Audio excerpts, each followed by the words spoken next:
Hi, y'all. Welcome to I Might Delete This Later. I'm T, and this podcast is really just a space to slow down, to talk, and to listen to people's stories, to the small moments that shape us, and to the ways we see our faith show up in the middle of all of it. Around here, nothing's too polished. We're just noodling through ideas, sharing honest conversations, and see where they take us. Some episodes, it'll just be me. Other times, I'll be joined by friends and guests who've got stories worth leaning in for. So pull up a chair, grab your coffee, and let's see what comes out of today. And who knows, maybe I'll delete this later.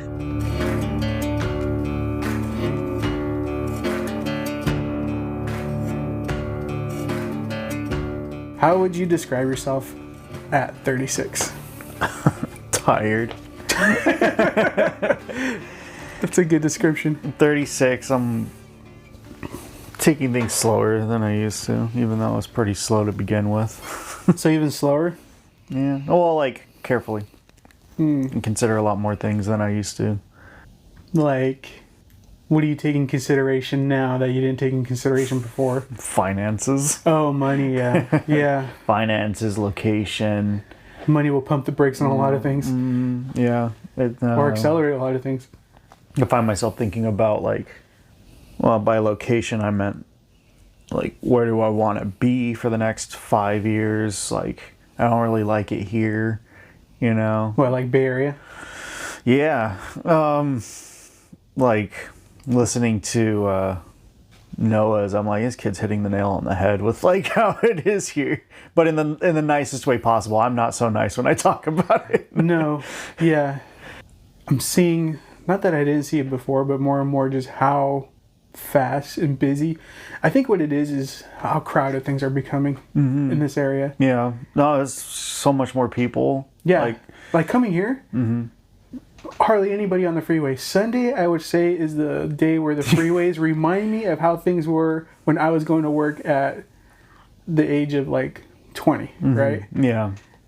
And so I'm just like, there's no one next to me. I can switch lanes pretty freely. Yeah. Or even Saturdays now are just like jam-packed. What's funny is I'll just, because I'm such a grumpy man, like on Sundays, I'm like driving somewhere. I'm like, all the slow drivers go out on a Sunday on the surface streets. Oh, yeah. It's like, I need to get over there, which would be 5 minutes, but it's going to take me 7 because the person in front of me is not going to move, or they're like a retiree. I live in that area, so there's some retirees out here.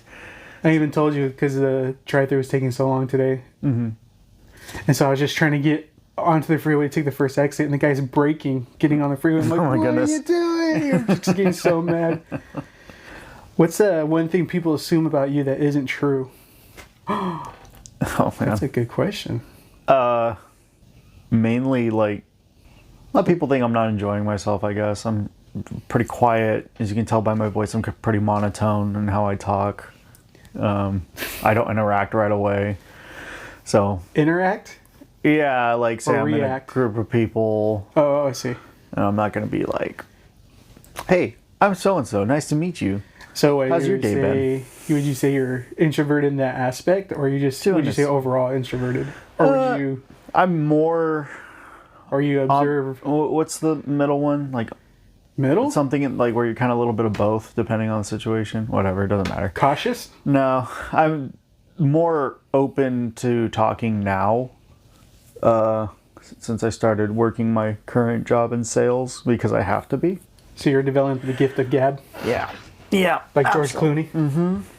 Oh, brother, we're out there. What's funny, though, is I'll find myself, like, gaining some anxiety because I'll get tired of the conversation. Oh. Do you find yourself getting bored more easily? Because to me, that's like, I'm bored of this conversation. And then I think, like, or do we get bored more easily now than we used to before, like, short vids and TikTok? I think about stuff like that. It's possible, really, because I never used to be like, you know, we're talking, whatever, you know, yeah, and I did this and that, and okay, cool. And this is me reacting, okay, cool. Oh, yeah. All right, so your stuff's ready. Have a good day. Like, I have to do that at work, but if I'm done with the conversation with somebody, I will walk away. Yeah. And it's like, I don't know why I don't feel any anxiety of being so rude. Right. You know? I am the same way. I will walk away from a conversation. It's like once the dead air is there for 5 seconds, you're like, I'm going over here now. Yeah. Do you think that's rude? We used to believe it was. Do you think it's rude now? Or do you think it's just like... Yeah, I believe it's rude, but nobody thinks about it beyond that point. It's a lot different though, because you're at work. You're not there to... Sure, but I mean, in social interactions, I've done the same thing. So you bring your work home with you? Maybe. Maybe. No, I know what you mean. I mean, you've seen me at family gatherings. I'll just like, we'll talk for a minute, and then all of a sudden I'm over there, like doing something else. So many short videos. What are they, like 20 seconds long? If I'm not interested, I just skip it. That's fine. No, I'm just kidding. I try not to do that though. And be like, okay, well, I'm gonna go talk to this person. I'm gonna do that. You know, kind of give you a heads up, like, hey, I'm gonna go away now. Like, that's probably the better way to handle the situation. That's a nice hat. Who got that for you? Some kid. I like it. You know why? Yeah. It keeps my head warmer than my other hats. I think I didn't know that was part of. You know, too, the mesh part are little raindrops. Oh, they are. What the heck? Yeah. They really went all out. That hat was not to be that guy. That hat was so expensive, and I debated for like 30 minutes. Oh, I know. On getting it. I looked it up because I was like, you told me it floats, and you told me some other stuff, but I'm like, I couldn't remember everything, so I went to look it up, and I'm like, dang, these things are expensive. Yeah. But I thought a neutral color would be best for you. I like gray. I also like the camo one, the blue camo one. There was a green camo one. There was no blue camo one, unfortunately. But I wasn't sure if you like camo at all. I do sometimes. Sometimes it gets too much. Like, what are you trying to hide from? What shaped you the most growing up? Probably you. Me? Yeah. I think about it a lot. Like, think about mom and dad growing up and how our interactions were and how different they are now. Not to get too far into it because some of this is like therapy stuff, but but I think about like who I am to the outside world is based on us growing up and that gap when you moved out and me being with mom and dad. For you became an only child. Yeah. Overnight. Like, part of me was, I think it's still there. Just like it was like really sad when you moved out because like I didn't really see you like after that. I'm like, I'm out. But the music I like, the direction that went is based on the music you used to listen to. I mean, I still have I told you this before, but I still have your CDs you had in your giant case. Oh, yeah. They're put away. Actually, I think they're in the living room. My interest in like video games, of course, in storytelling is another one. Not that I tell stories, but like my interest in watching a good story play out, that began with you as well. Because you used to, again, it was video games, it was movies we'd watch. You'd watch movies that dad would never watch. Like, you know what I mean? I tell my kids stories, and they get, they're really nothing. They're nothing stories. There's not like really much thought. I'm really just winging it at the moment. And I'm using like we were going to go to the aquarium. So I always tell them a story about a dragon. The dragon's the reoccurring character in every story. And the dragon has interaction with the two kids. And the two kids are Isabella and Jackson. And then he does things without thinking. And they got to like kind of like be in the wake of his actions. But they go to Monterey. Yeah. And then they see everything. Something funny happens. And then they go back home and get dropped off. But they're just like quiet, staring at me. And then I'm like, are they even listening? And I'm like, in the end, they're like, do another one. Do you tell it in the sense of a, not a fable, but like a cautionary story or something? No, it's just usually funny. Just for fun? Yeah. And what I like is they both like dragons. They like the idea of a dragon. And the dragon is helpful, lighthearted. and kind of the helper in the story. And then I think what they're doing is because I'm using their names, they're imagining it themselves. Now they're like visualizing the engagement. And they laugh because I'll be telling like, yeah, the dragon did a barrel roll while they're hanging on their back, and they're screaming, ah! And then their heads actually dipped in the water a little bit when he did that barrel roll. But it was so cold that their hair ended up freezing in the direction they were flying. And they're just cracking up. I'm like, all right. Storytelling, though. I think everyone likes storytelling. I don't know who wouldn't like storytelling. People who don't like stories. I guess. Who doesn't like stories? What's one embarrassing story from your childhood? Oh my God. That you would be willing to share? I don't How about from high school? barely even remember high school. Or your childhood. I'll give you an embarrassing story. I was just telling the kids this one today. I was in elementary school. I was in the baseball diamond where you bat, and there was like a dip, and it had filled up with water. So it was basically a big muddy puddle. I remember thinking to myself, I think I can jump over that. For no reason. I was completely by myself, but it was school time. And so I ran and I jumped and I made it over a puddle. I'm thinking like, yeah, I'm making it. As soon as I landed, I slipped in the mud and fell backwards right into the puddle. So I'm landing in the puddle on my back. I'm like, oh my gosh. So I got up and my back is wet and muddy and I'm embarrassed. So I'm leaning against the wall of the building of the school. I'm like, wait a minute, I think I can get this mud off. So I just start scraping my back across the wall of the school. And then I look behind me and there's just a streak of mud across the building. I'm like, oh my gosh. I guess it's a little embarrassing. It's a tiny bit dark because there's injury involved. When skating, I can't remember where it was. And Noah was like small. It was like Noah? Yeah, he's like a little kid. And I'm skating around with him. It's ice skating, by the way. Okay. And he slipped. And I saw him fall because he's like staying in the middle section of the rink. And so I go over and he falls, but he's crying. And I'm like, okay, well, he just fell and bumped his butt, But then he starts screaming, like, and flailing his feet, and I'm like, what the heck is going on? And I look, and when he fell, he did something like I'm doing now, or kind of like crisscross, and his skate punctured his pants and stabbed him in the leg, and it really hurt. Yeah, that's why he was screaming, because he's a little kid, doesn't know how to conduct that. And I'm like, oh shoot, and I'm thinking like, oh, he can't walk, and he's a little kid, and I'm just gonna pick him up and walk him off the ice. And so I do that. And the people are already, like, the staff is already coming. And I was going to take them to the bleachers.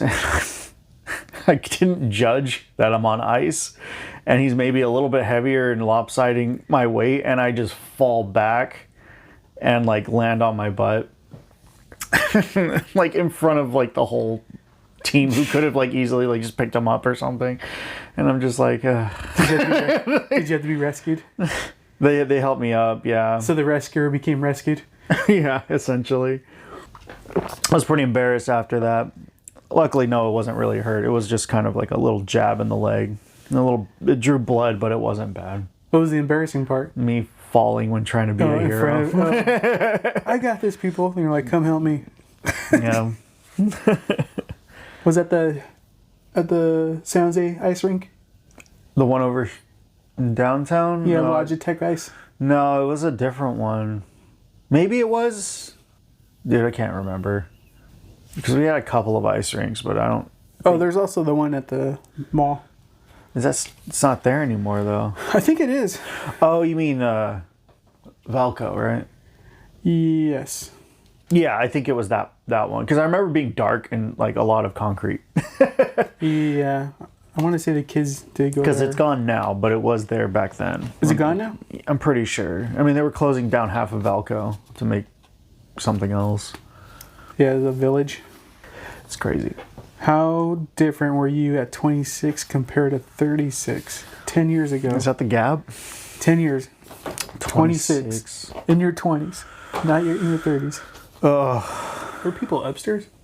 No, it's because we don't have a sealed ceiling. This stuff shifts with cold. Okay. I thought it was only 2 stories. Yeah, no, it is.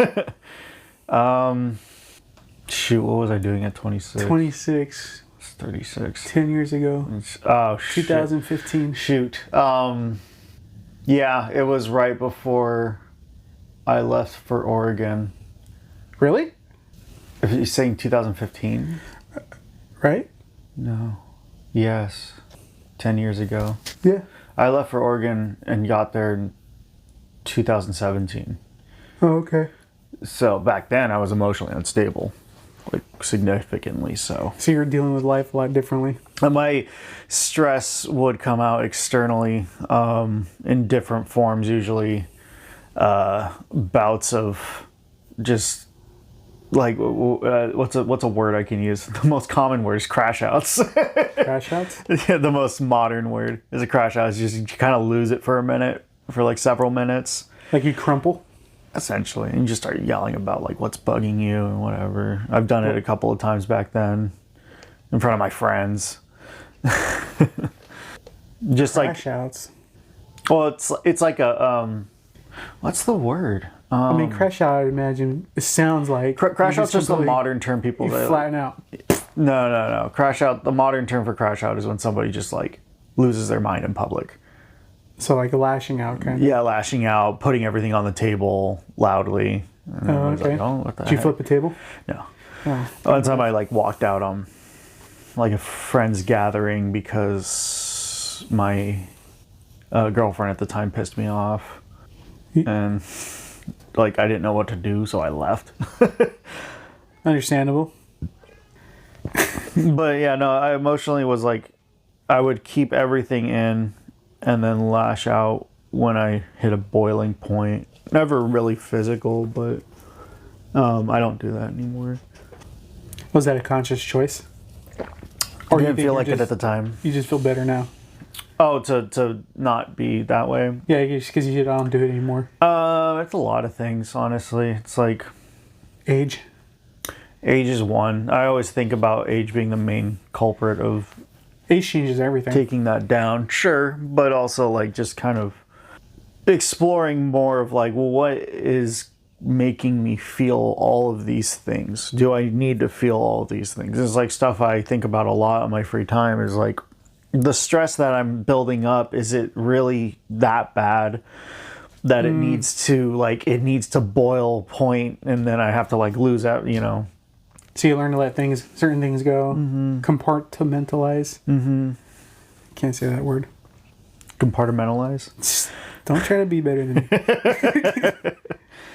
me. So what's a mistake or a hard lesson that changed you? That's like a kind of a loaded question because I think there's a lot of things that change us over time. Is there one of them that sticks out to you, I guess? Long term. Never letting myself... Again, my most current thought process is finances and age and like where am I and all that stuff. Was like not sticking with like a job that was being good to me. Which I'd done so many times, you know, it's like in and out of the shop and I was like, oh, I want to do this. Oh, I want to do that. I want to be a cook. I have a follow-up question to that because it's kind of like a lot of people want to chase their dreams. Sure. What would you say to that? I feel like you kind of lived that and then you're, not that you're doing the opposite of it, but you right now it seems like you found some stability. And not to say the other way isn't unstable, but it can be if it becomes your main focus in life. Right, which can also be a trap too, you know, like, yeah, I got good at what I do, like over 4 years, and I was given a lot of like boosts and opportunities to get to where I'm at, and I got good at something. I'm not 100% happy with where I am still, right? But it took a longer time than it used to be. You know, work in a kitchen, and kitchen is chaos. Like, It's always chaos. Every day something new. Every day something breaks. Every day there's somebody may get hurt. It's never easy. It's like that show. The Bear? Yeah. That's why I like the show, because it reminds me of the time I was there, and I'm like, the excitement, because it's not me doing it now. But like watching, I'm like, I remember that weirdly in a fond way. Yeah. But sometimes you come out the other end on top in certain situations, and when you look back, you're like, man, I went through all that, and now look at me. Yeah. But I mean, those weren't the only jobs I had. Like, I packed pills of questionable substance at one point in Oregon. Oh yeah, I remember that. Yeah, that's crazy. I tell people about that all the time. You want to hear about it? Or you want me to just... If you want to talk about it. If anyone's ever heard of, or if you've ever heard of kratom, it's a root from, I think, Indonesia, and it comes in 3 forms: a young form, mid form, and an old form, and they all come out in different colors. So the youngest is green, the middle age of it is white, and the oldest age is red. Red? Yeah. And they grind it up and they powderize it. It's supposed to give you the same kind of like kick as, like, not kick, but like high as an hour of smoking a good amount of marijuana. Like, apparently it's supposed to like calm you down. Never tried it? Hell no. That stuff's in my lungs still, because the powder was microfibers of wood. And so when I'm running a capsulator machine, I'm in a singular room that's closed off and wearing a bunch of PPE stuff, filters and all that. But that, because it's wood fiber, it's water soluble. So if any moisture gets in it, it turns into a resin. Regardless of all the equipment I was wearing, mind you, this was a pretty somewhat shady operation. That stuff is still getting through the filter and through the creases on my mask and all that. So it's getting in my lungs. My asthma was acting up a lot. I was covered in resin. Just if I went to go wash my hands, the water would get on my boots, and my boots were like all like leather brown, and they're actually black. Like, oh, really? And it doesn't come, and it hardens and it doesn't come off. It turns into a goo. I did that for you swallow that. Huh? You yeah, swallow. people eat it. Yeah. Crazy. But I mean, to the main question you asked, not sticking, because there's a couple of times I had something that was good going on, but everything moves slow. In a lot of companies, you don't have a chance to get a little bit more through merit or anything like that. But I had a really solid security job, just watching a building overnight for, I think it was only 10 hours, about 3 times a week. Super chill job. The worst thing I had to do was climb flights of stairs and do everything on time, like big whoop. I left that for another job because I wanted more money and just trying to get ahead like that. But chasing dollars is not the right way to do it. That's one of the biggest regrets. It's like, I know so many people who want that, who chase, they're like, well, I'm doing this, but this other place is offering like $2 more. It's like, yeah, and then you're stuck at $2 more, and then everything goes up, and then you have to go keep moving around because you're not building anything where you are. Skills, you mean? Not just skills, but a career. Right. Like, you can have a career somewhere. You just got to stick out with it, but you have to not worry about your social status, your class status. You're working your way to move up the class status, right?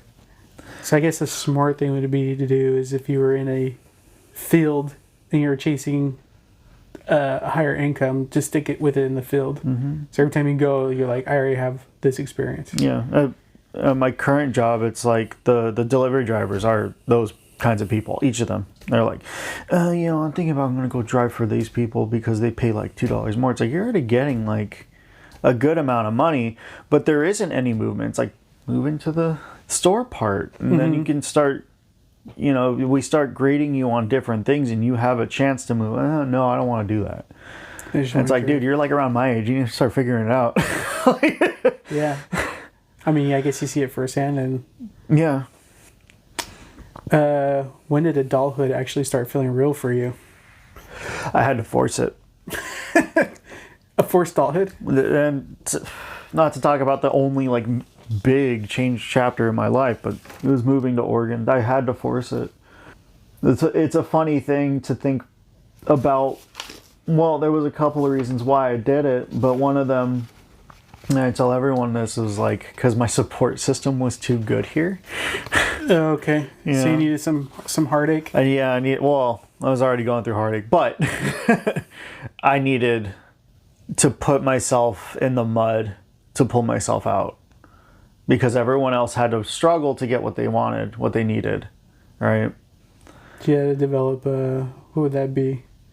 It's a Maturity, like a survival tool? Essentially. Like, put myself in a spot where, mind you, like, going to Oregon, you know, like, moved in with aunt and uncle, stayed there, but he eventually was like, go get a job. What are you doing, like, sleeping till, like, 4 in the afternoon? Mm-hmm. And I got up and I got a job, like, that same day, but...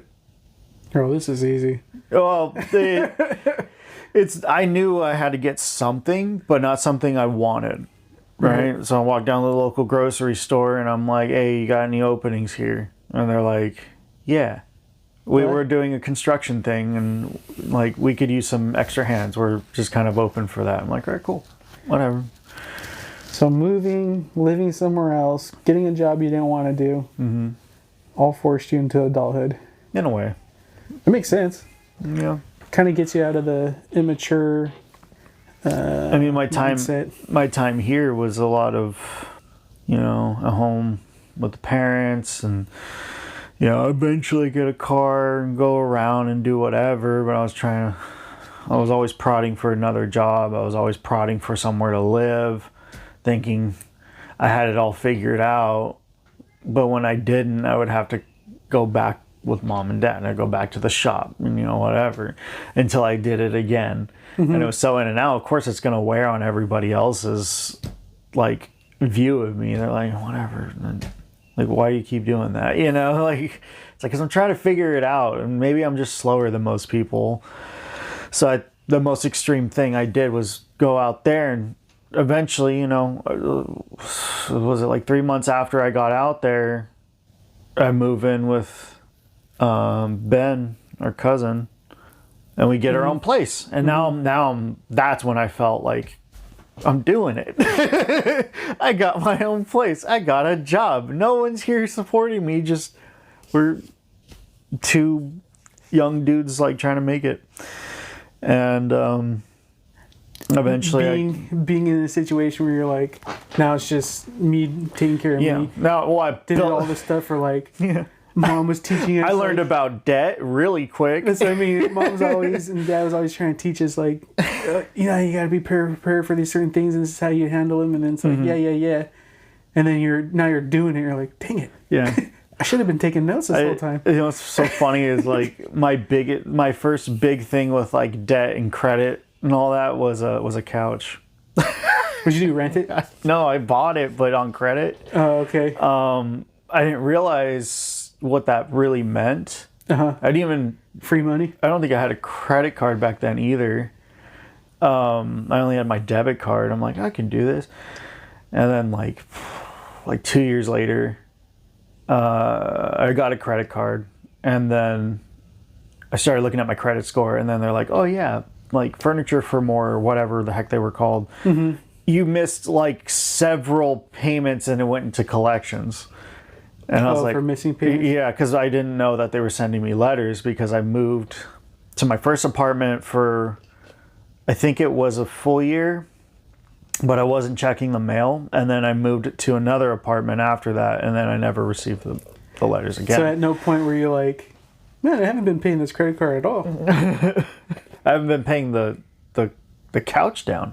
Right. Yeah. It was just out of sight, out of mind. Mm-hmm. If you didn't get the letters. Mm-hmm. I was just watching a Always Sunny in Philadelphia clip, and they're like, "Oh yeah, we can get a new couch, and like we had this at the couch," and then his name Danny DeVito. Danny DeVito. Yeah, he's like, "How much you pay for it?" He's like, "Oh, we just pay, we rent it basically. We just pay like $50 a month." Do you think Dad and Danny DeVito look very similar at their current age? At their current age? Yeah. I don't know. I haven't looked the career. He's got a There is- goatee. Who, Danny DeVito? Yeah, I think. Well, I saw a clip and he had a goatee and white hair, but he, like, just looking directly at his face, I'm like, he looks like Dad. I think when he was younger, when they were both younger, I guess, somebody made that comparison when he worked at Lockheed, Really? and there was a Danny DeVito like newspaper clipping or something like the side of his and toolbox. like, hold it up to him. Yeah, it's him. Yeah, but he brought up the things like, well, how much you pay? Like, hey, we only pay $50-something a month. How long have you had the couch? Like 20 years. He's like, you spent like $250,000 on that couch. Oh my God. They're like, no, that can't be right. And he's like doing the math. They're like, oh my gosh. It's always sunny. Yeah. And they're like, haha, suckers. What's the most I'm officially old moment you've had recently? Do you even feel old? Not really. My knee's been hurting. Like I think I got down on my knee to do something around here.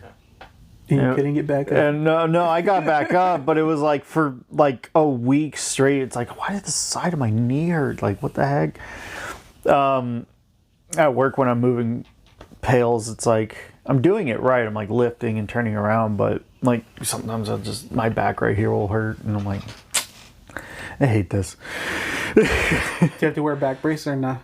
No, you could if you want. It's up to you, but they have signs everywhere telling you how to lift correctly. It's just squats, never No like twisting. swing it. Yeah, don't twist your upper body. Just like step and drop, but always squat to lift. Use your legs, not your back. That kind of thing. I bet that gets old. Once you get really good at it, you move fast. Yeah, but you think You do enough squats, you can do I guess really so. fast. Like, my quads are great. What is something you are proud of but don't talk about as someone who's 36? Everything I have. Your possessions? Material things. Well, like, you know, I have everything I need here. I have some of it's gifts, a lot of it is just like, you know, work. It's like, okay, yeah, I got credit on a few things here, some of the more expensive things, but I'm working my butt off to get rid of it. You know, it's just, I have everything I need. So you don't feel like you need more? You don't feel like you need less? No, I don't want anything like, you know, I think about getting a house, which is a big struggle. It's not something I think about super frequently or very long, but it's like, I wouldn't want like a 2-story multi-room, like a 2-bedroom would be fine. All I want is just a quiet place to be, a nice place to be, you know. I have all I actually stopped buying entertaining things because it's like I have everything I need. Like, I have a computer, I have TV, like my phone works. Got a pretty good plan on that. Running water, food. Dorina has some stuff. She still wants more things, but it's all right. Yeah, not everyone's gonna have the same contentment. Yeah. So what gives you meaning right now? Goals. Goal is to settle down, have a family. That's what drives me. Meaning right now, Goals give you meaning. Goals give you meaning. you need goals.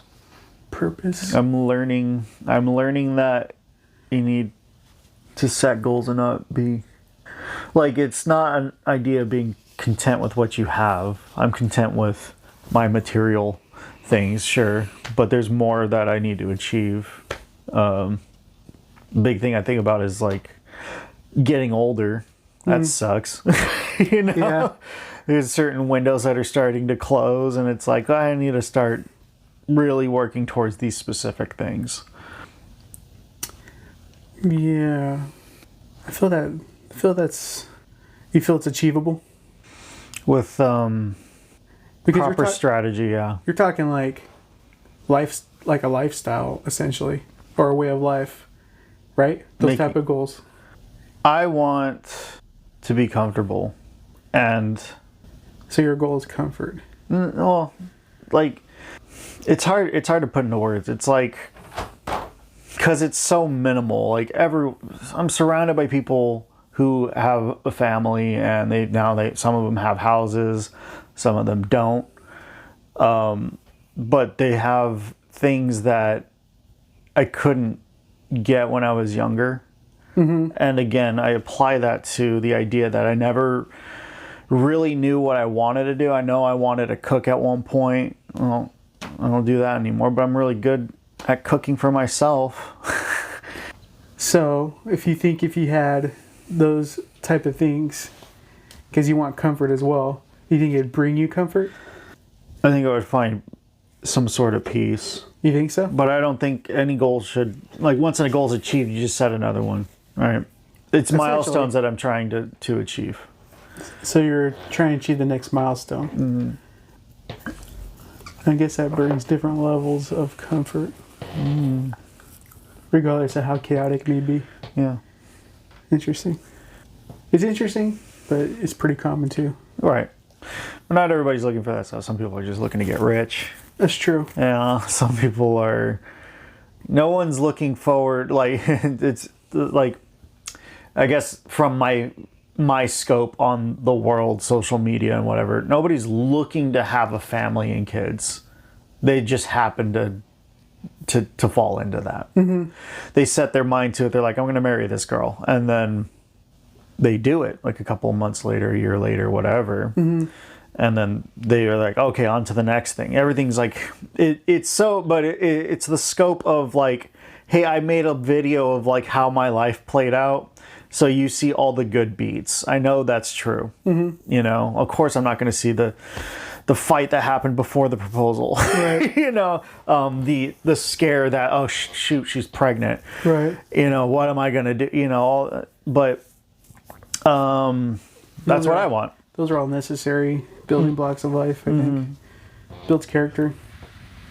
To an extent, I feel like I'm behind. I mean, my best friend's got a kid. My other friend's got a kid. My older friend's got a kid and a house. And they're all married. Gustavo, Daniel, Rob, David.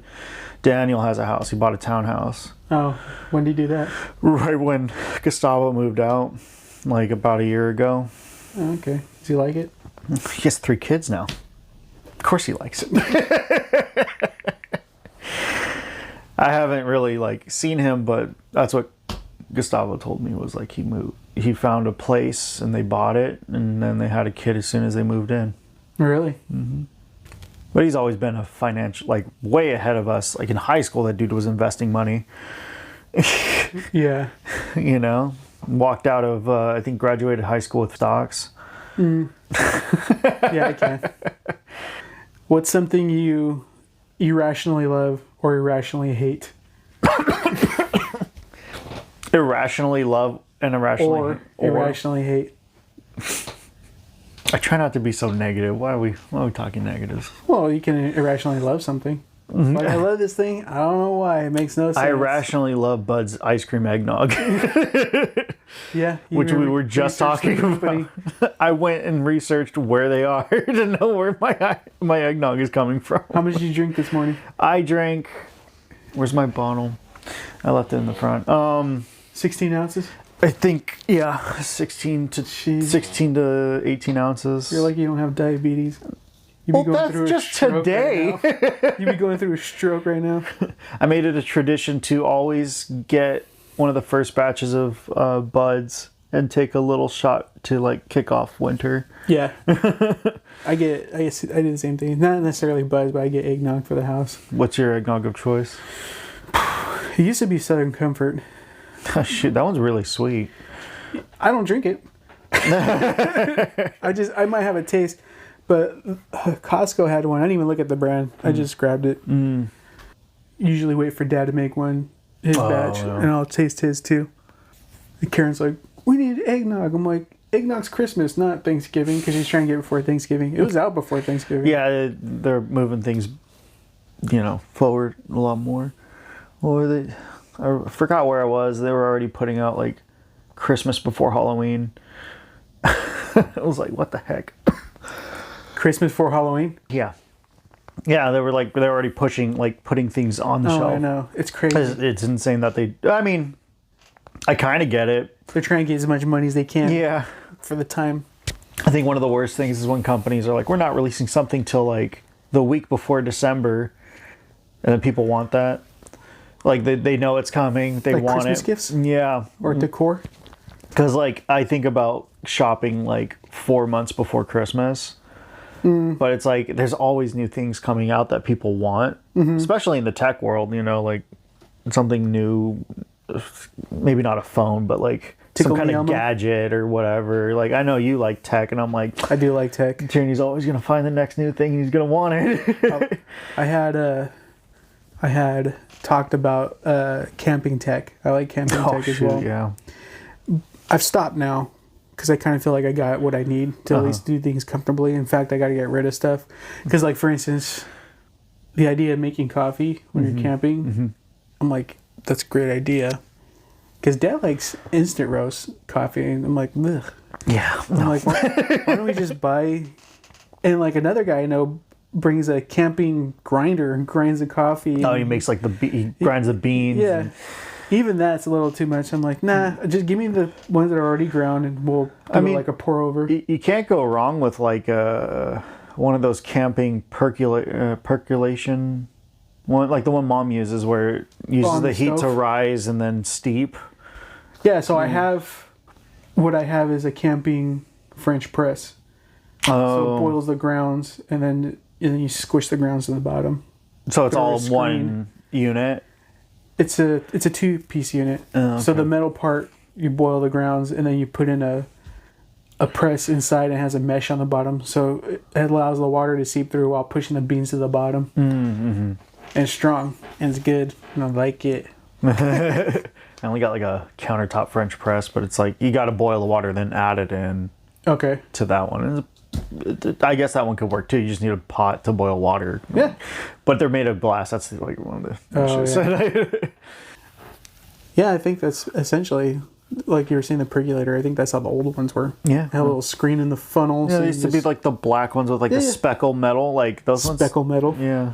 It's a good description. What do you like call that? I don't know. I never said the word, but speckle metal is exactly what it is. Even the plates and the mugs are all speckled. How is it? And I've never been able to replicate this. When Dad would make scrambled eggs during camping, it was like as if he was cooking them like over medium and then chopping them up, but they're like slightly scrambled. How was he doing that? You fold them and then you chop them? Yeah. So he is kind of like making an over medium egg and then he's folding it and yeah, so as it's cooking, the bottom's being cooked first, right? Right. Then you take from the edge and you just kind of start pushing towards the middle. And then you're allowing the liquid to take over the spot where the cooked egg was, where you just pushed. And it just becomes layers. Like, it comes folded, and then you just kind of chop it up so you can spread it out. Making Japanese swords with eggs. It's good though because it's more fluffy and chunky. I really liked how he made them. That's why I was like, I can do this for the kids. Same way. It's not like a technique. It's just what. It's just I see. I forgot the eggs. Hold on. And so one day I did like, who's the guy that does Hell's Kitchen? Gordon Ramsay. Gordon Ramsay. Yeah. I seen how he does scrambled eggs. So did you do the microfracture? What's that? It's like usually it's with chopsticks and you just keep like kind of scribbling back and forth on the pan. Yeah, you're emulsifying it. And I did that and take it off the heat and just keep going. Not with chopsticks. I forgot just a spatula. Yeah. Came out exactly the same, right? Yeah. Give it to the kids. They're like, what is this? And I'm like, this is how the chef did it. Yeah. And they wouldn't eat it. They're like, we want the other version. Like, what's the version they prefer? Just regular scrambled? What you're talking about? Oh, the folding cut thing? Oh, okay. They're like fluffy and they're a little more dense. Yeah, like as if you cooked and re-chopped them. And, Okay. Darn kids. Who's someone in your life you're thankful for right now? Right now. Right now? It's past Thanksgiving. I don't have to answer this question. Just kidding. What? It's past Thanksgiving? Oh, we don't talk about thankfulness? Okay. I'm just kidding. Hold on. You don't have to answer it. Thankful for Dorino. What the heck? That's good. I was saying what the heck to this. Oh, yeah. What? No, it's just stuck with me through some of the parts where my life could have really gone down, and she's just like, no, you're good. She's your road dog. Yeah. And I'm stuck with her through it, and it's something maybe in my past relationships they tried, but I didn't accept it then. But like, she just has like a way of working with me and again, I talk about what I have now. I wouldn't have any of this if it weren't for Dorina, really. If she wasn't here helping me with it. Mm. Who bought that lamp? That was a gift. That's from her grandmother who recently passed away. Oh, it's a nice lamp. It is. Reminds me of the Christmas Story. I know, right? I think she brought that up when we got the lamp. Because I think it's the shade with the tassels. So yeah, that's the why. tassels. That's the part I like about it. I like the shade too. So who's a better sibling, you or me? I've always said you were the favorite. Oh no. Only to a couple people maybe. Yeah, all of the siblings. I always ask Mom, is Channy the favorite? No, we don't have favorites. Oh, okay.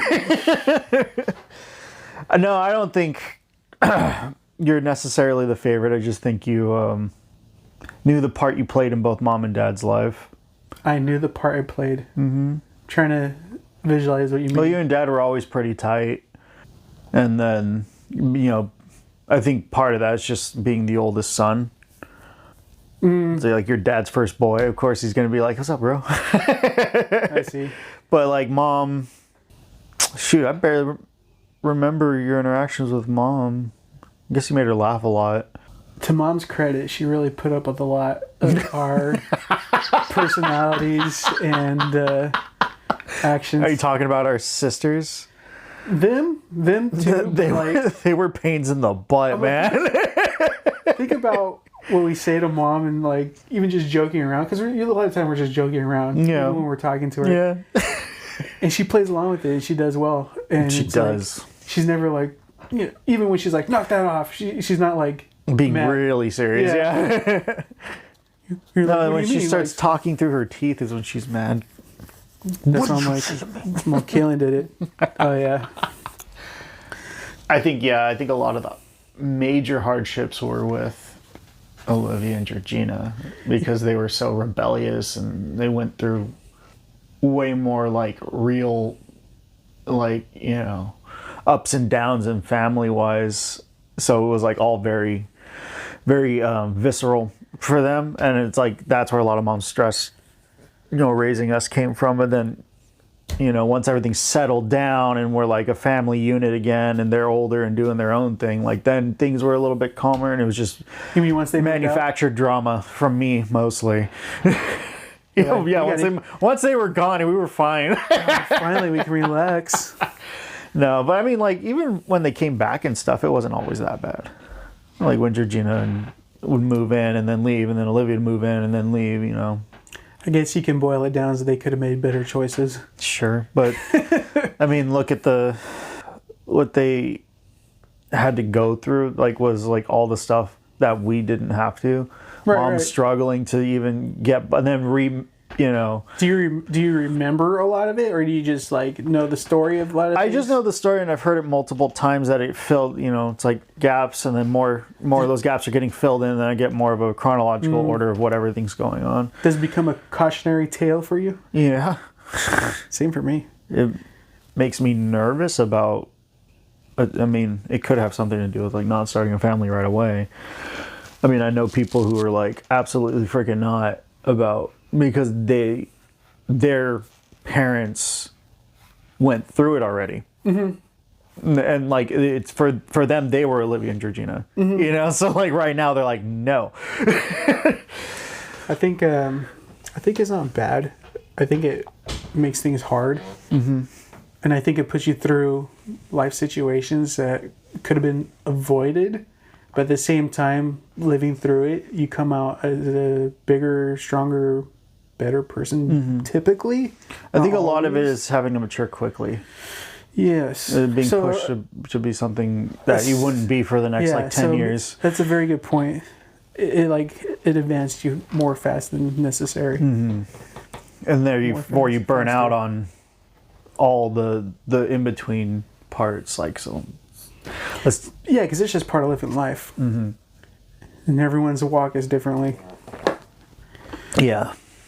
Nice. So if your life had a soundtrack, what 3 songs would it be?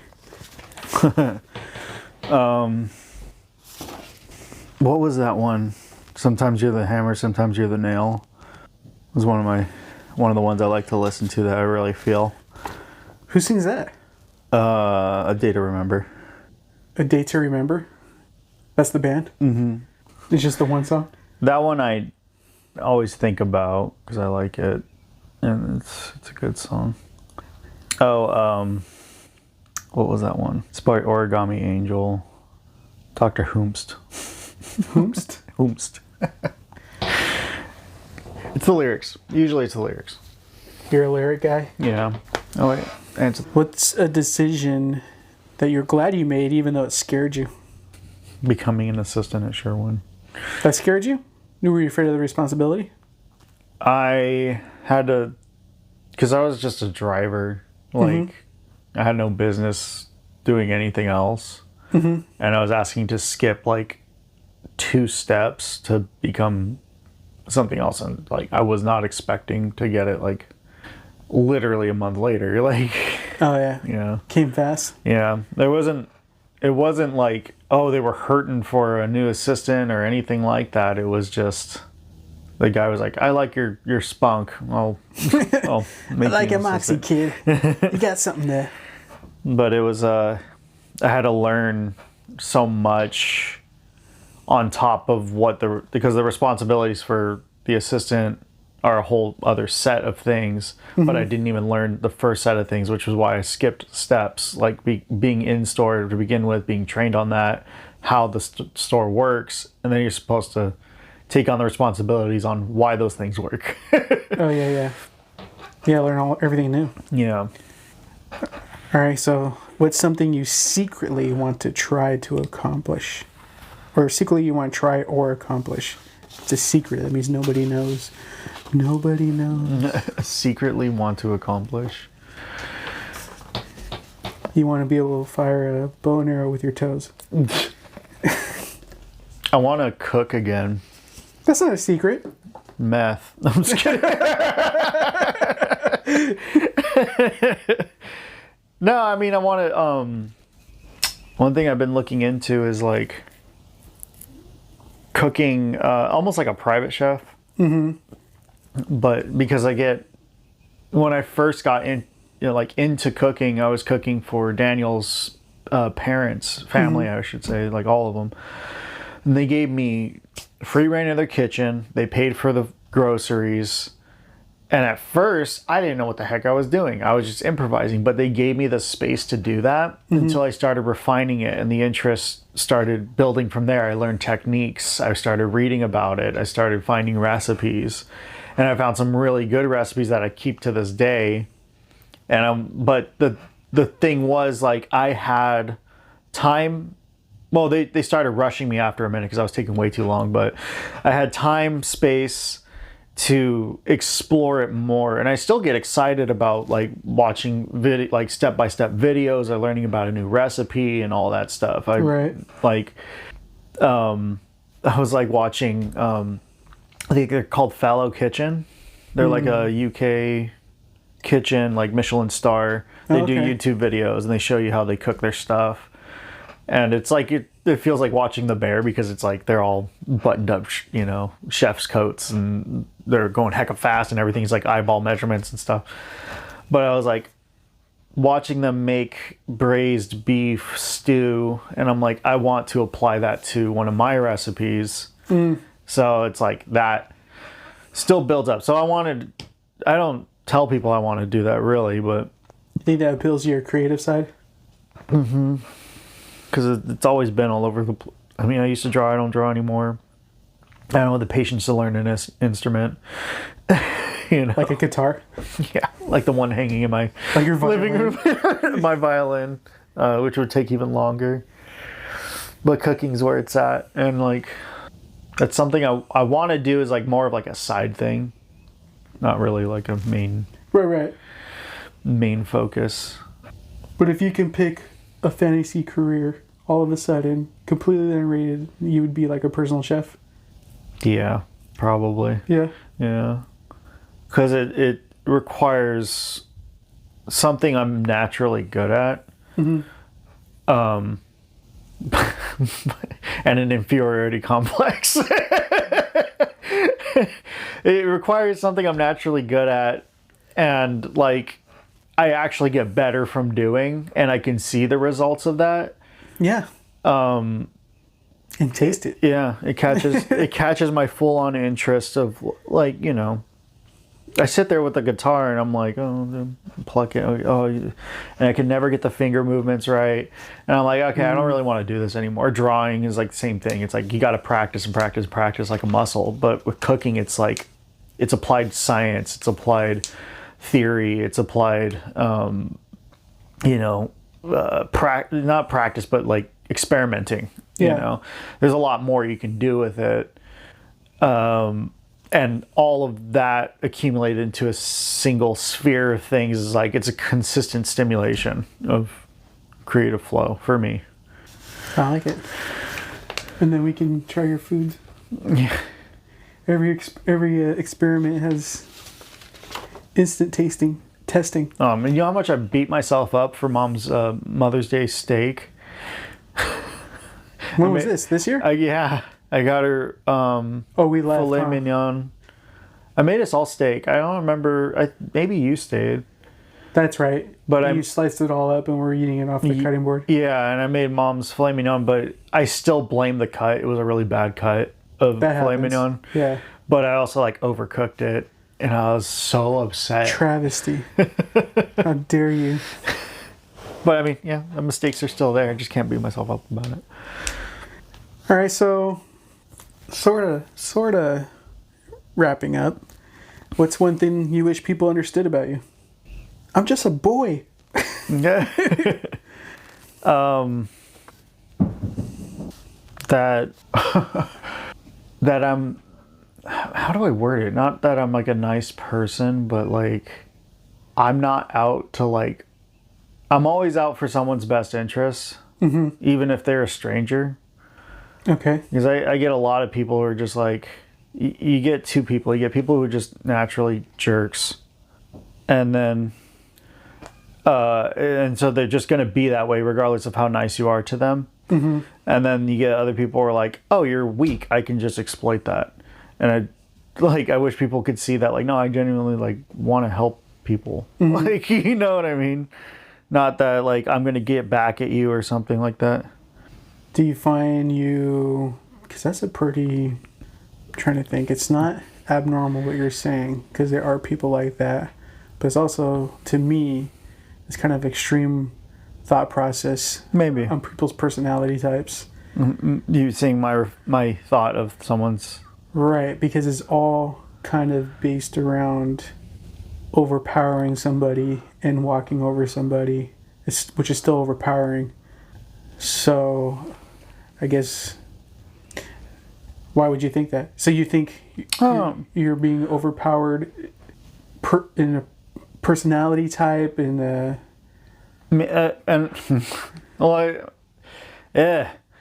Again, it kind of goes back to the beginning. It's like, of this entire thing, is we see these things, we're used to seeing these things in people. In your favor, you're in a kind of a difficult line of work where you would see it more than others. Well, I'm not talking about customers. I'm talking about the people who work for me. Right, but even people that come in, and then you're downtown, so you're going to see more personalities than people that don't work downtown. I mean, take my roommate, for instance. I'm constantly trying to help him as if he's like my kid. Mm-hmm. It's like, hey, do this, hey, do that. Here, let me help you with that. And he still goes and like acts like a jerk if I even like raise my octave a little bit. Mm-hmm. And it's like, bro, like he's in this defensive mode like all the time. So he doesn't fully like trust me. And it's like, look, I need you to understand that you should, like, no one else is going to do this for you in the future. I promise you. Maybe one or two people, but no one's going to have your back. But like, I'm a complete stranger. What the hell can I do, you know? So you feel like the people should know that what you're doing is in people's best intention, or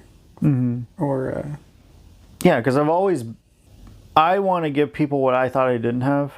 right. But I always had support in my life. I just couldn't see it. And I want to break that concept in younger people's minds, or other people's minds in general.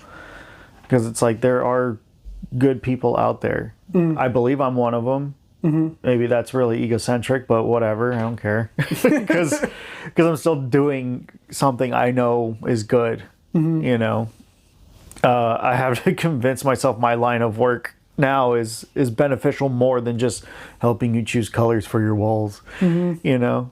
This is because I'm like, I have to believe that I'm doing something that's worth it. Right. Right? And helping people is a big thing for me. So, I mean, It's purpose driven. yeah. Just, it's a hard question to ask. Or a hard question to answer, sorry. Because I mean, You know what it reminds me of is like when you try and do something for somebody and they don't want to accept it. You're like, let me love you. Yeah. But why is that? You know, like, why would I believe that is something I want people to believe of me? That poses a different question. I don't know. About you, what's something you wish people knew about you? I would think one thing is like, and it's not everybody, but I feel like some people are intimidated when they first see me. It's because you're so tall and you have a mustache. Yeah. And if you know me, you know I'm not intimidating. I'm just like, I just want to have fun all the time. I don't want to talk about funny things. And I don't know if it doesn't really bother me because I'm already kind of introverted. So if someone doesn't want to approach me, I'm like kind of like all better for it. But at the same time, I think it adds a little bit of a liner of mistrust. On your part? On their part. And the same thing, I'm trying to convince them, like, bro, like, I kind of convince them through my words and actions. Because I'll do something that maybe somebody else might not do. Like, oh, I'm moving. Or there might be moving. I'm like, you need help? You know, I got time, I got a van, I can help. And a lot of people wouldn't offer that. Right. And they're like, why are you helping me? I'm like, because why not? Like, if I was in the same situation and someone offered me help, I'd be like, you know, I'd either accept or reject it. But I don't think anybody's offered me help to do certain things. Yeah. I added, I can add a level of servitude there. I added you, Dorina, Mom, and then Dorina's brother to my... Oh, did I add you on? I don't think you needed it. It was YouTube Premium. This is just a small story thing. And I pay for it. And Mom uses it. And she refuses to not pay me for it. She keeps sending me money for it. I'm like, don't. I gave it to you because I can cover it. It was me giving back. Right. You know? And she just will not accept it. And this goes for other stuff too. And I'm like, why won't you just let me pay you back in some form? Let me love you. You know? See, you're always trying to chase those people around. What? You're always trying to chase those people around. Why am I a people pleaser? I don't know. That's another question for another day. Would you say you're a people pleaser? Yeah. Something I'm trying to break. Why? I don't know. I think about that a lot. You know, like, I'm in therapy and I'm asking the same questions. Like, why do I care what people think of me so much that I go to bed at night worrying about it? But I don't have a reason to be like that. I think there's healthy levels of it.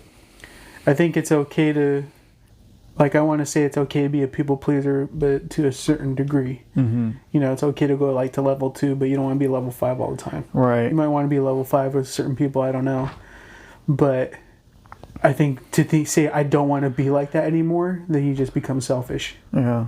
And that's what you shouldn't be. Yeah. It seems that exists on an extreme scale most of the time, on one or the other. Yeah, like I can be helpful and I can be a man of servitude, But if you don't want it, I'm like, okay. Yeah. All I can do is offer. I can't force it on you. And I can only do what I'm capable of. I'm not going to offer something I'm not willing to actually go out and, like, if someone's like, well, I need a rental car, I'm not going to offer to pay for one. Mm-hmm. Right. I was like, oh, yeah, you should find someone to help you out. Right. That's something I'm not willing to do. Yeah, I guess there are certain things. It's like, I'm not going to lend anybody my car for 3 weeks because their car's in the shop, you know? Right. It's like, well, you need it, too. I need things to do. I was just talking to Mike, and he's like, well, I don't have a car. I'm like, I have an extra car. I have a means to get to work and get home. So if you need my car for a couple days, it's fine. Yeah. But if I didn't have that means, I'm like, I need it. I wouldn't offer it. Yeah. I'm not being selfish. I'm being practical. But why... Sorry to talk about me again, but like, well, why do I feel that way? Like... I think there's a level of self-love that's missing. But why? Because you haven't been working at it. I don't think it comes naturally. Unless you're selfish. I think my scale of psychological understanding leans into external reasons, which is why I'm looking for a physical kind of idea of why I would, you know, like we talked about it. Mom and Dad were fine. You know, they did great. Mm-hmm. They raised us and all that stuff. Maybe I got too much being the baby. Yeah, too much love. Yeah, too much coddling maybe. It's possible. And so when it was removed, it's like, oh, what do? I don't know how to do this myself. Like I said, there's a level of self-love. So if you, like, I think about it like smoking weed, right? So for the longest time, they still say it today, is you cannot get addicted to marijuana. Okay. But you can. Mm-hmm. It's not that the chemical creates an addiction, it changes your chemical balance. So the thing is, when you're smoking marijuana, your dopamine levels increase. Okay. Right? Your body adjusts to that chemical external intake. Mm-hmm. And so when you're not smoking, and I've seen this happen to a couple of people, when you're not smoking, and you just like stop for a period of time, your brain is like, where is it? I'm not producing it anymore, or on the levels that you would expect. Mm-hmm. Where is it? And so you crave it to make you feel good again. Okay. What? No, I'm just putting it together in my head. Like Noah would get really agitated. Mm-hmm. I know I'm outing him right now, but like, he would get really agitated when he wouldn't have anything. Mm-hmm. During his youngest brother, he would get physical if he didn't have any. And he would do anything to get some again. Because he was just hitting that thing every single day, every 2 hours. Mm-hmm. And it's like, the only way to cleanse it is to, well, the point I'm trying to get at is like, that could be applied to other things too. You just said maybe a lack of self-love. Yeah, I would have a lack of self-love because I was getting a lot of that from like mom growing up. And then like, remember, here's an embarrassing story for you. Remember when I was really small and they would leave to go out to dinner or a movie or whatever, and you guys had to watch me, and I would throw myself at that door and just break down until I passed out? Well, you wouldn't pass out. Well, sometimes I did. Well, like passed out from just being exhausted, like from crying so much. Yeah. I remember doing that. There was no level of comfort we could give you. I remember that. Yeah. And why is that? Separation anxiety. Yeah. Which is a side effect of an external form of something I wasn't giving myself. So how can you love yourself better? I think about like in the Bible, it's like love your God with all your mind, heart, and soul, and love thy neighbor as you love yourself, right? It's telling you to love other people as you love yourself. And I remember C.S. Lewis is like, well, I don't even really like myself. How am I going to love the neighbor as I love myself? Right. He's like, but then I'm like, well, I do go to bed at a certain time, so I'm refreshed. I do feed myself. I do take care of myself. So I guess I am showing myself a level of love that I didn't realize was there. Mm-hmm. And I suppose if you're going to start with a building block of that thought process, where can it go from there? And what do you think? How can you love yourself more to the point where like You're I'm okay. equally yoked with the people I'm loving as much as I'm loving myself. I think that's something I'm developing. Mom and everyone else may think I don't believe in God or the Bible anymore because I don't practice really anything with that. But I do apply that to my everyday life still. I'll pray here and there and all that. But I think about that stuff and I read about that stuff too. Like, say that stuff as if I'm dismissing it, but like, you know what I mean? Well, there's a lot there. Uh-huh. There's a lot there. Yeah. I would say the same thing. But, you know, where it really began was when I remember Georgina saying, like, well, she would talk, you know, she was finding her faith, but she was doing it very early on, like independently from the family. And when she would talk about it, it was very, you know, singular person centric. And then it started becoming an application of, I have all my physical material possessions because God gave it to me. And that was how she would apply that to herself. God is good to me because he gave me this. And it's like, that's not how God works, right? At the very least, I tell anybody, I'm like, the Bible, the idea of God, anything like that, for people who are non-believers or like first stepping into it, is like, those are lessons to apply to yourself. Like the idea of God is everywhere, God is there for you. It's not, he doesn't just, here you go, magically you have a new car. Right? Yeah.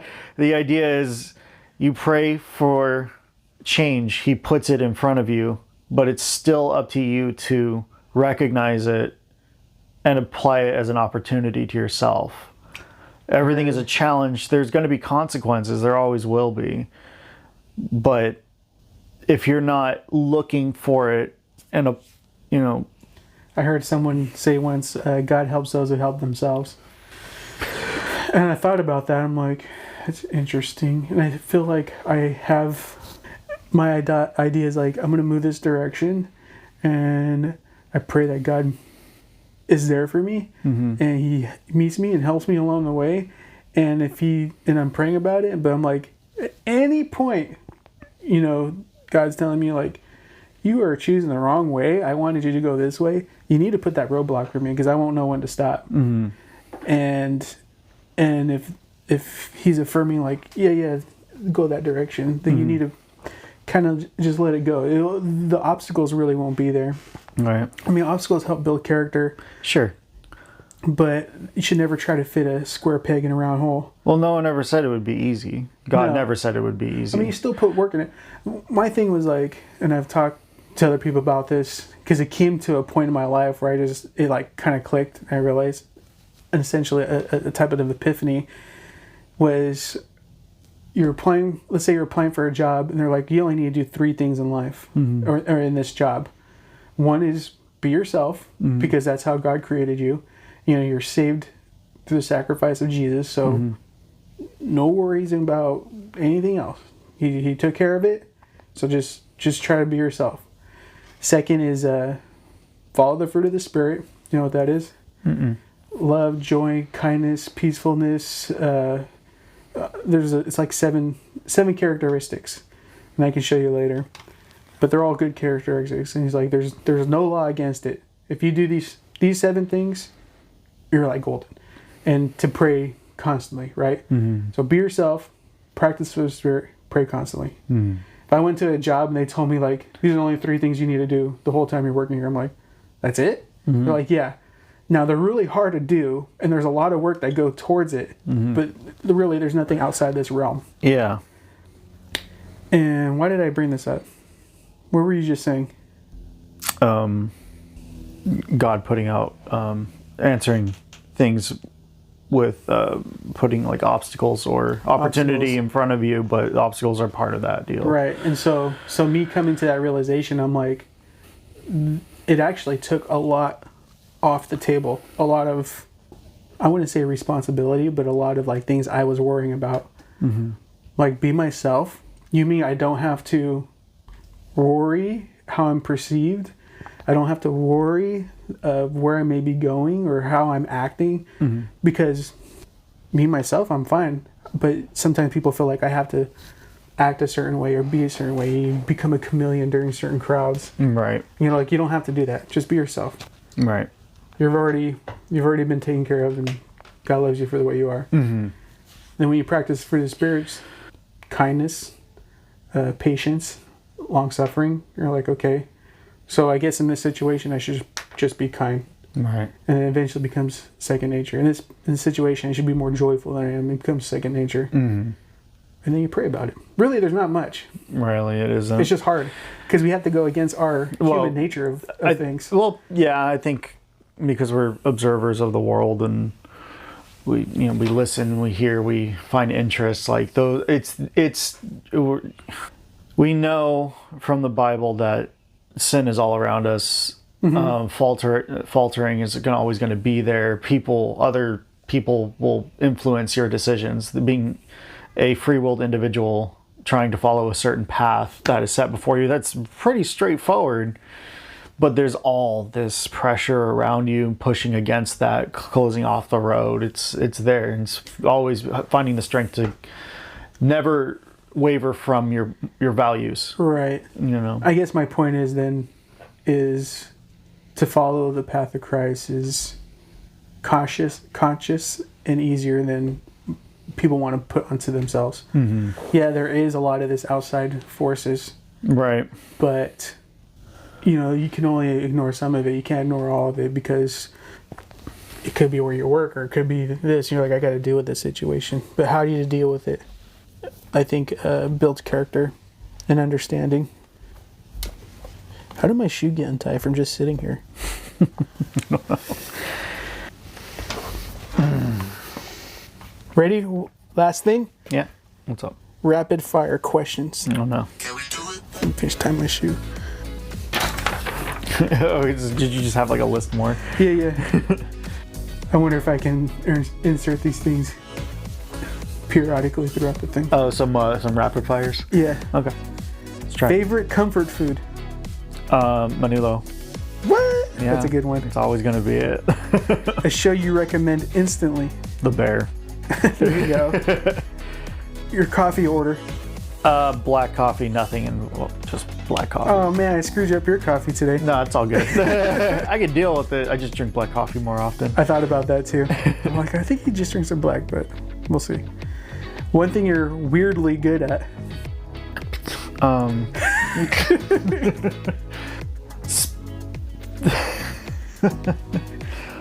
Researching things, I guess. Researching? Yeah. Has AI taken that over? No. Well, yeah, kind of. To like half of my research will just be AI accumulating knowledge, so I can just answer the question quickly. But I will still have to dig deep for some stuff that I'm really weirdly interested in. One thing you absolutely cannot do to save your life. I can't cook rice. You need a rice cooker. I have one, and then sometimes I even screw that one up. Oh my gosh. If your life was a movie, what genre would it be? Probably a rom-com. Rom-com? Yeah. That's a good one. That's not one I was thinking of. What were you thinking? Like a thriller. A thriller? Yeah. Like all the twists and turns and you're like, well, I didn't see that coming. Yeah. No, I would view my life as like a comedy. Maybe not a rom-com necessarily, but one of those like... Satire? Not even a satire. I wouldn't think anything overblown. Something a little bit more grounded in reality, but like still funny. Okay. Yeah. That's how I like to view most things, is through comedy. Yeah. Makes life better. Let's see.